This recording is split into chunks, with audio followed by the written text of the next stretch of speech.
So let me talk about some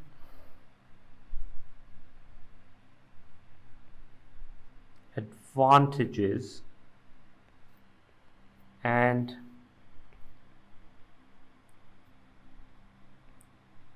disadvantages of the fixed exchange rate system. Okay, let's work with that first, and then all you have to do is sort of like rephrase it. Now, one of the advantages,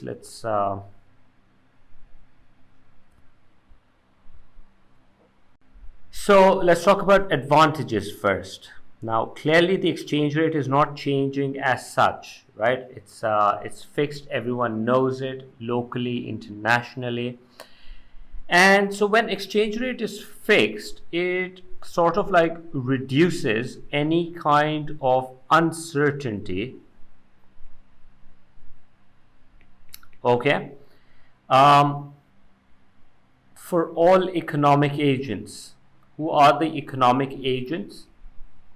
Consumers, producers, foreigners,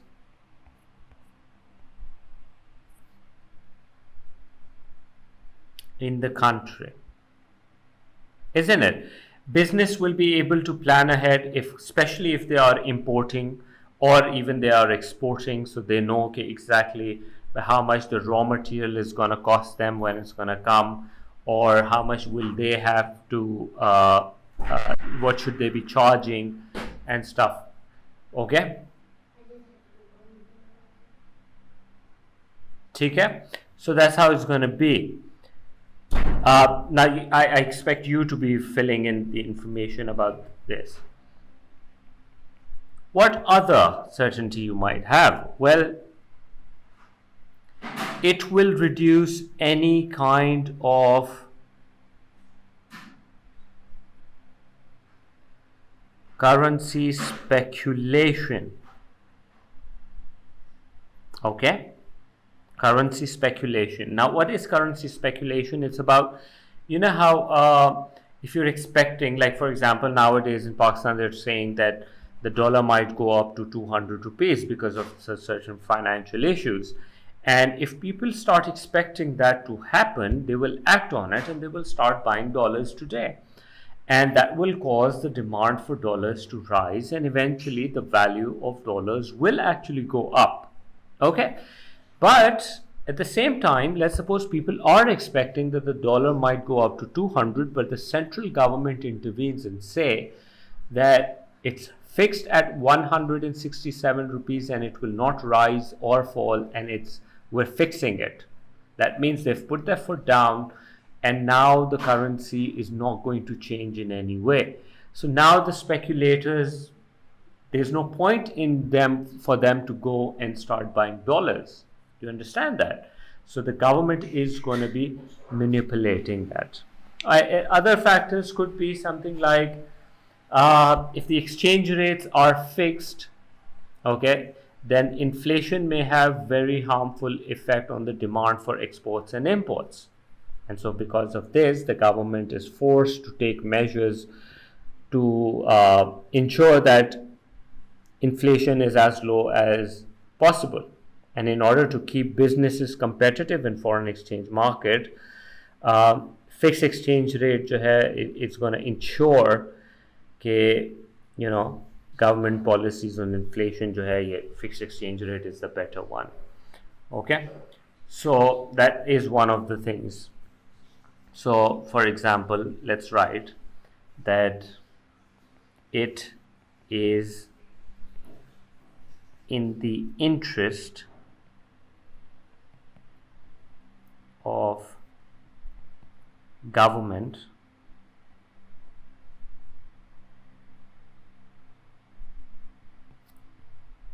to keep fixed exchange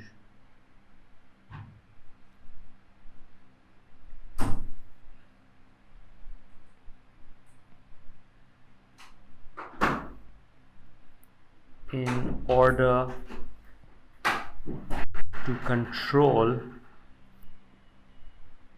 inflation, especially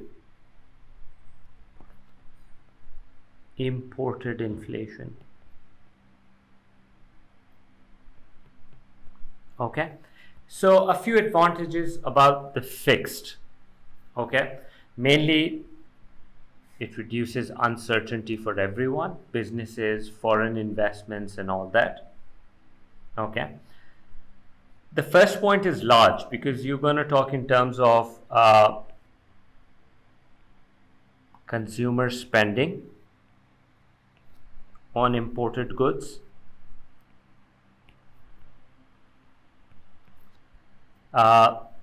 business plannings, and foreign investments even. बाहर से कोई बंदा invest करने जा रहा है, if your currency is fluctuating too much, for them it might be a problem. Okay, so these are some of the advantages of having a fixed exchange rate system. However, it comes with a lot of disadvantages also. Okay, the first and the foremost is, how do you maintain your currency? If your currency is going down in value, you stop it from going down by selling reserves and buying your currency back. So you need to have a lot of reserves, especially if your currency has a continuous downward pressure on it. Okay, so the government needs to keep a lot of reserves to maintain its fixed exchange rate.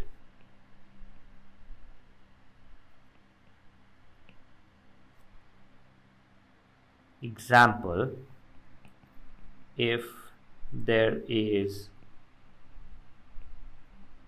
downward pressure, then central bank will sell reserves to buy own currency. Okay, so one thing is that you have to keep a lot of reserves.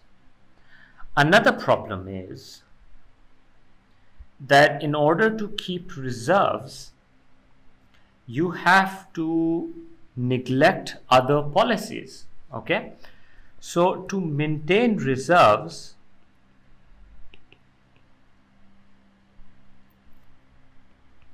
other policies, macroeconomic policies, may be ignored.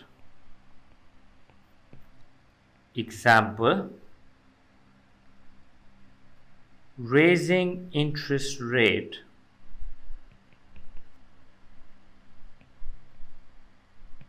will bring capital inflow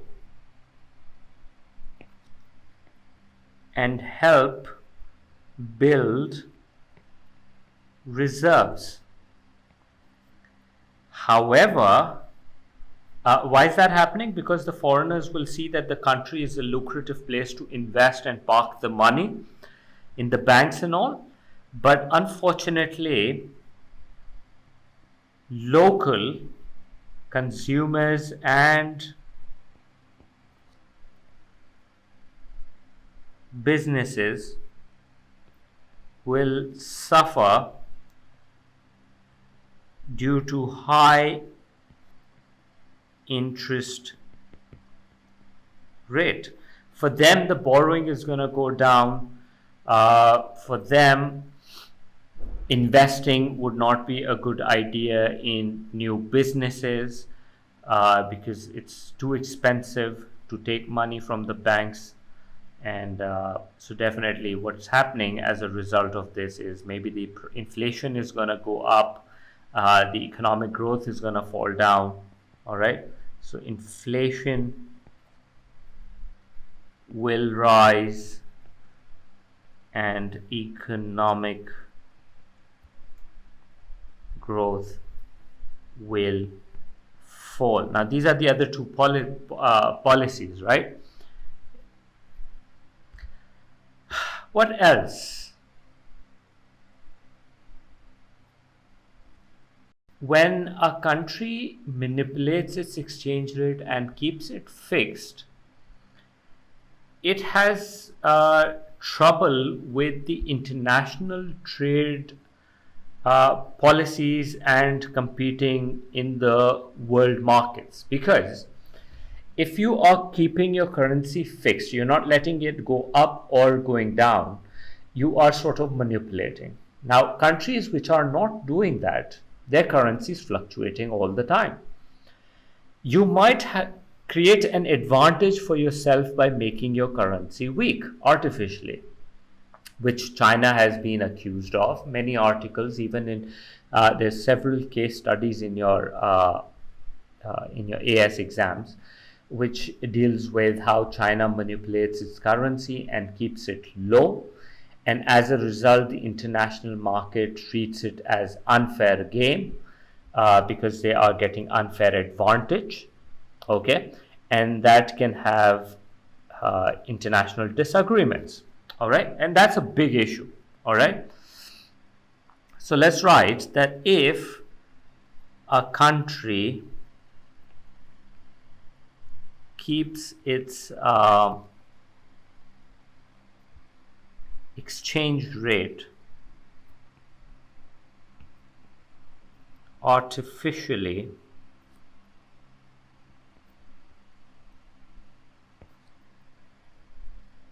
low,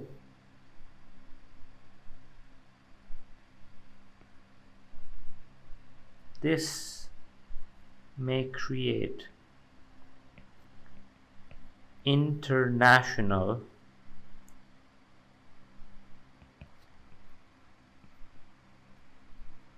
disagreements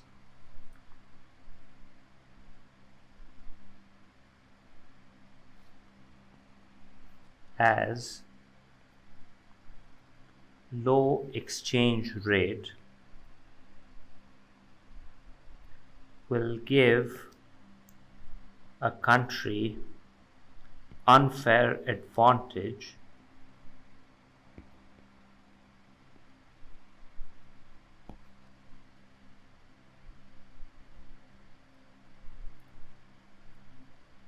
against competing countries. Okay, so that's a fair point. You can extend on it however you feel like, but this is the thing that we're talking about over here. So you have some advantages, but at the same time you have certain disadvantages as well. Now, if you talk about the freely floating, basically the disadvantages of this is sort of like an advantage in the freely floating. So all you have to do is you can just flip them around. Like let's take a look at this. So if in fixed exchange rate, it reduces uncertainty, right? So in the floating exchange rate system, it acts as a disadvantage. In a fixed exchange rate system, it reduces uncertainty. In a floating exchange rate, there is a lot of uncertainty because the demand and the supply shiftings will cause the exchange rate to change, and it can be something today, it can be something else tomorrow, and that is a problem for businesses, consumers, if you're not able to manage. Now, usually what happens is when we compare developing country with a developed economy does not have to worry about so much demand and supply fluctuations that the exchange rate is going to be very off. With developing countries, that's a problem because our source of money inflow and outflow are very variable. They are large sums. So, really high fluctuations can actually take place because of the political and economic stability. So, if you look at dollar versus the pound, you will not see really high fluctuations in a given time period unless some special circumstances. Okay, so usually the developing economies uses closer to fixed or maintaining exchange rate. They never go freely floating. There's too much risk over there. So freely floating one has the uncertainty of a lot of fluctuations. Number two disadvantage a floating system can have is again speculation. If it's on the basis of demand and supply, and if you're expecting the currency to go weak, people will do massive sellout and buy the other currency. And that's going to make markets more uncertain. And a lot of speculation will happen. Again, that's a problem, right? Uske baad,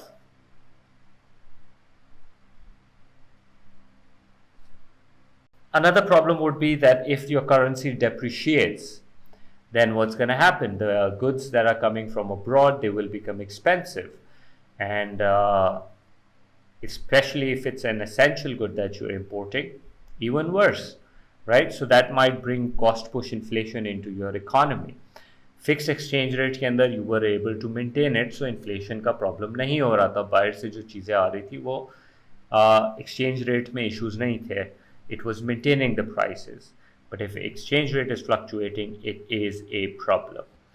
But on the other hand, the disadvantages becomes the advantages in the floating. In a fixed exchange rate system, you had to keep a lot of reserves. Over here, you don't need to keep any reserves. You let the demand and the supply decide whatever the exchange rate is. Okay? And as a result, you don't have to worry about keeping reserves, and you don't have to focus on the policies to maintain reserves. You can focus on other policies. For example, fine, your currency can depreciate. You don't want to keep reserves by increasing interest rates. You keep the interest rates low. You keep the local economy to borrow and spend and progress.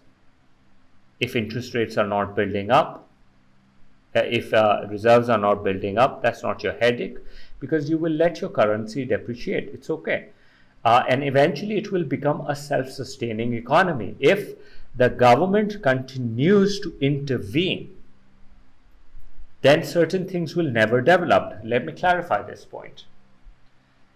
If in Pakistan we know that government will always intervene and maintain our exchange rate, it will not let it weaken. So export industries को इसमें advantage नहीं है, and these export industries will not develop further, because if your currency weakens, foreigners find your goods to be cheap and they will give you more orders and export industries will flourish. And eventually that export will start bringing in the money by itself. Okay? And when the money will come, your currency value will go up on its own. Okay? It's going to just work as a self-maintaining, self-stabilizing mechanism. That's an advantage of a floating exchange rate system. It will self-correct itself. You don't need to intervene. However, if the government intervenes, the currency is not going to go down, foreign orders are not going to come in, your export industry is not going to flourish, and you will not have any way that you will have a consistent inflow coming in. So that's a bad thing, right? Sometimes increasing interest rate is just not possible. Like for example, right now in Pakistan, before coronavirus, we had a high interest rate because we wanted the money from abroad to come into Pakistan. So we raised our interest rate 12%, 13%. And foreigners saw that Pakistan is a really interesting place to invest. It's a good place to invest. They were bringing in the money. Coronavirus hits. Now, a high interest rate is not bad for an economy which is suffering coronavirus, because factories are closing down, people don't have money, shops are closed, there's no business happening.